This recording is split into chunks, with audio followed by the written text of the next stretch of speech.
paleo diet is mostly inaccurate. People who lived in the Paleolithic era actually subsisted on a more carbohydrate-dense diet.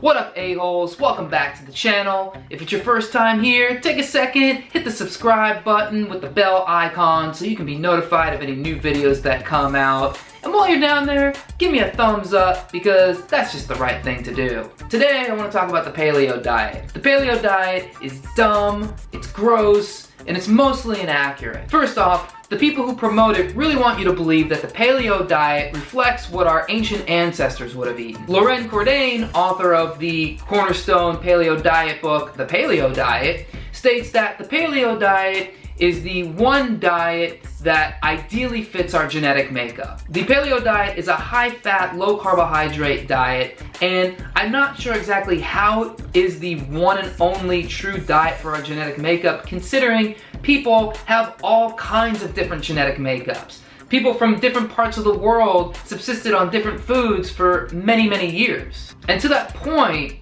there's even more scientific evidence that shows that people who lived in the Paleolithic era actually subsisted on a more carbohydrate-dense diet, eating mostly things like starchy vegetables, berries, even wood and bark. Yeah, so watch out, the paleos want you to give up bark, which really sucks if you're the type of person who uses bark as a comfort food. You know, you come home from a long day at work, you reach to the back of the fridge, you grab yourself a nice slab of bark, and you stand over the kitchen sink eating it still in your work clothes, crying about your girlfriend leaving you. As tools became sharper and more deadly, and humans became more versed in controlling fire for cooking, then yes, the human diet included more fat.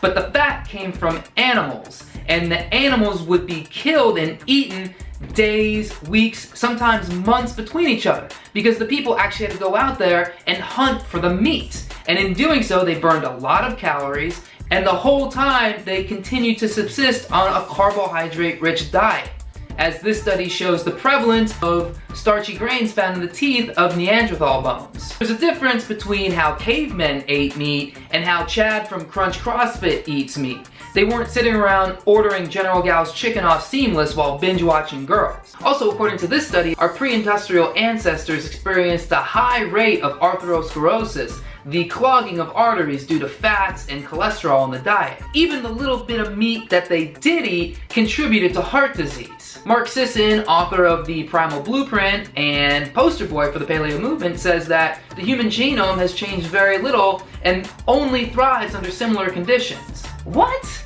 That statement is ridiculous. It completely negates the entire concept of evolution.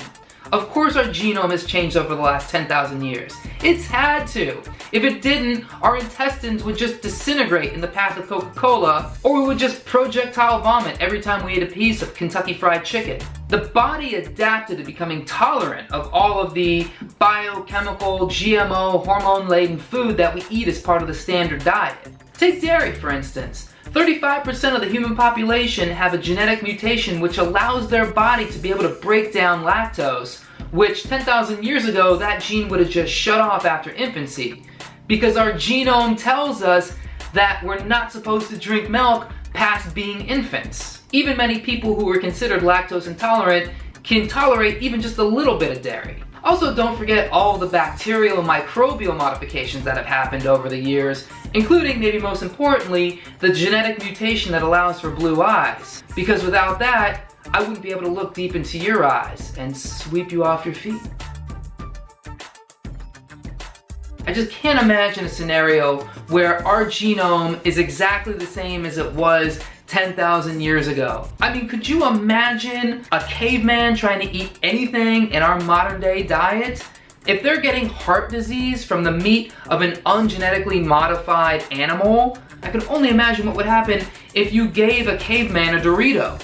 He'd explode. Or he'd eat the whole bag and start licking it and start begging you for more. I just don't understand how these paleo people can explain something like the blue zones, where people regularly live to over 100 years old while eating zero animal products. Or the fact that both the World Health Organization and the United Nations both promote plant-based diets. Really, this is just a diet built around selling butter and oil and sending mixed signals about the safety of saturated fat. Yes, your body does use saturated fat, and it does produce cholesterol, but not to the point where it's safe to take it exogenously. You can't look at the paleo diet and think it's a green light to eat meat with every meal, take in more saturated fat, and then wonder why you're diabetic. Oh, it's my genes. I can't do anything about it. You see, my parents had diabetes and their parents had diabetes, and we all eat the same bad shit. Take a guy like Dave Asprey, whose bulletproof diet is another example of the high-fat, low-carbohydrate diet craze, who's on the record as a user of the drug metformin. Metformin is a drug for people with type 2 diabetes. But Dave Asprey uses it as a performance enhancer. He says he can think clear and his body works better. Of course it does, because if you have diabetes, that's what the drug is designed to do. But I'm sure it has nothing to do with the fact that you put butter in your coffee.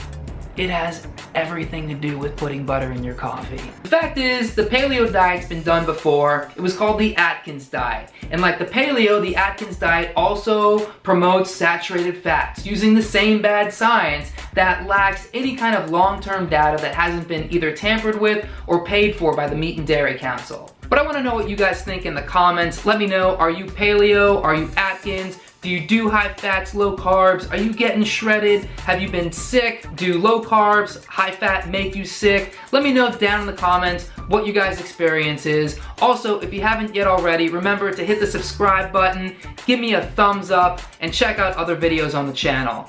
I'll catch you a-holes next time. Holistic out.